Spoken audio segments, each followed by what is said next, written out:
is get you? It's your boy Ty back here with another video. And in this video today, guys, we're going to be going over and talking about the top 10 power forwards right now in NBA 2K24 MyTEAM. Now, just to preface this video, Hakeem not going to be on this list. Some other guys that aren't going to be included that you guys might think of. Rudy not included on this list. A guy, let's say like KD, not going to be included on this list. So there are going to be a lot of guys that you guys might question and wonder about, but if they're not on this list, even like a Michael Beasley, it's because either probably gonna be on the center list or a small forward position. Gonna try to keep everybody somewhat separate. We're gonna start off at number 10, and as we dive into that, guys, if you're new to the channel, make sure to smash that subscribe button. We're on the road towards 130,000 subscribers. Otis Thorpe, you guys might be like, what? Who is this clown? Okay, now Otis Thorpe, only a 73 ball. I get it, man. A 73 ball, that's not necessarily great, but the one thing I would say,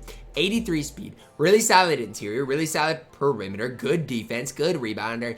Everything outside of the 3 ball is fine. Gary Trent Jr. base, not great, but as far as a just guy that can you can run at the power forward position, that's just gonna hold it down.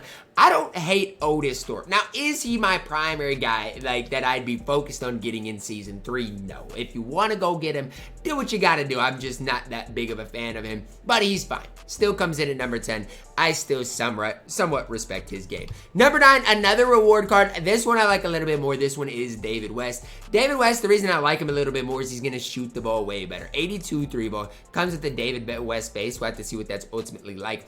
80 speed, solid interior, good rebounder. The big difference is Otis probably going to move a little bit better defensively, speed-wise, going to maybe defend better. But David West shooting-wise, I feel like is just somewhat tough to beat. So that's kind of where I'm at as far as David West compared to Otis Thorpe. I don't think either of them are next level good. The one thing about David West, though, is badge-wise, he is going to ultimately be tough to beat. At my number 8, we're plugging in Amethyst Jaren Jackson Jr. still to this day in my top 10. I have him all the way up here at number 8. Now, Jaren, again, I think it all starts with his ability to shoot the ball. Only a 75 3 ball, but I feel like it feels way higher than that. The one thing that holds Jaren back is his lack of badges. I like his defensive Hall of Fame anchor and post lockdown, but I mean, he doesn't even come with any shooting badges, and I think when you look at that, that definitely in a turn does hurt his value a little bit. Not to say he's bad, not to say you can't use him, but I do think it hurts his value. If you really are in need of a power forward and you want to really ball on a budget, I still think Jaren ultimately is a solid option. Is he the best power forward in the game? No. But again, if you got him for free or, you want him for, I still don't think 90. I still think 90K is too much. But he's not horrible, and especially competing on the interior, he can get the job done. At my number 7 here, we're plugging in Spicy P. Without the duo, still is really solid. The only problem with Pascal Siakam that I see is he's only 6'8". And that's a big time problem. I know he's got the Hall of Fame anchor. I know he's got Hall of Fame interceptor, rebound chaser, but he's only 6'8" at the power forward position. I wish I could sit up here and say, well, guys, you can play him at the 3, but you can't power forward center. I like Spicy P. I play Spicy P. But one of the only reasons I play him is because I locked in for Mr. LeBron James. Spicy P is fine. If you don't get LeBron, I wouldn't run him. But if you have Spicy P and Scotty Barnes, I mean, the duo is pretty nice. The one thing about Spicy P badge-wise, he's nice. You look at the total badge count, you're looking at, what would it be, 48 total base badges. Can do basically everything at a solid level. I think his release is super easy to green as well. It's weird. It kind of looks different, but at the end of the day, I green a ton with it. I use Pascal Siakam. You can too. Coming in at my number 7. At my number 6, Chris Bosh. This might surprise a lot of people that Chris Bosh is still here, but he's got some important badges. Hall of Fame rebound chaser, Hall of Fame catch and shoot, and just good height. 6'11" compared to 6'8" in Pascal Siakam. That has to matter for something. I'm super glad that 2K gave us a Chris Bosh card that's longevity as stood the test of time. Now look, I'm not and never was the biggest fan of Joe Johnson. I mean, his release just left a lot to be desired. So as far as he in the gauntlet, I don't think he was ultimately worth it. But Chris Bosh in the gauntlet was so worth it. Whether you want to play him at power forward or center, either position, he is absolutely incredible. Competes on the interior, can play good perimeter defense, knocks down shots. He is just everything you can ask for at that 4. At my number 5, power forward position, but coming in at my number 5, Diamond Amari Stoudemire. Now, how do you get him? I think it's the level 39 reward. Now, when I first look at Amari Stoudemire, I'm let down. Why? You look at the badges. Not great. I mean, yes, when you go to next gen, he's a lot better, but still not great. You know, 33 to base badges, only a 78 3 ball, 86 speed, decent defensively, good driving dunk. I just wish he had more total badges. I mean, a lot of his badges are finishing as well, which leaves a lot to be desired defensively.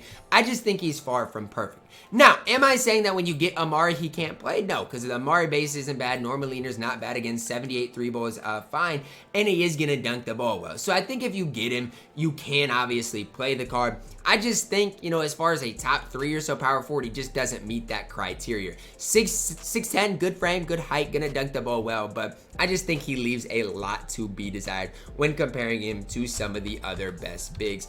At my number 4, collector level reward, Toni Kukoc. Yes, we're talking about him at the power forward position instead of the small forward position, because honestly, I think he's best at that power forward position. Now, let's look at the card. 86 3 ball, decent speed. Defensively, is he great? No, but I think he's solid enough that you can use him and have a ton of success with him. Now, why? Let's talk about it. The 86 3 ball. I initially thought Kukoc would get that Brook Lopez base, and if he would have got that, I wouldn't be talking about it. But his release, not horrible. Basic leaner, basic dribble style, Hall of Fame catch and shoot, decent playmaking badges, Hall of Fame chase down artist as well. Has enough to keep this card relevant. Now, the problem with Toni Kukoc, I feel like always is his player model, right? You see 6'11" with the 7'2" frame, you're going to think his player model is going to be pretty decent. But from me and my experience using Toni Kukoc, not even only this year, but in past years, I feel like he always is skinny, and that leads to his player build not feeling as good as it maybe should. Now, I don't know for sure if that's how it is this year.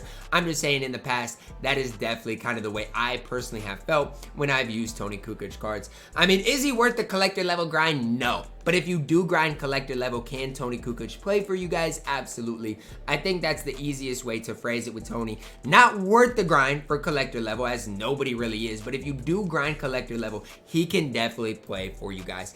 At my number 3, we're plugging in Chet Holmgren. If you locked in for Chet and Giannis, you got cards that have stood, the test of time pretty well. We're a month later, and he's still a top 3 power forward. 84 3 ball, 77 speed, decent defensively. The big problem with Chet is that 48 strength, but the problem really is I mean, post-ups don't really win the game, especially when Chet is so tall and you can help off with Giannis and just, do all those things. Hall of Fame catch, shoot, Claymore, corner specialist, the anchor, chase the artist, post-lockdown. Even the post-lockdown badge helps save him as well.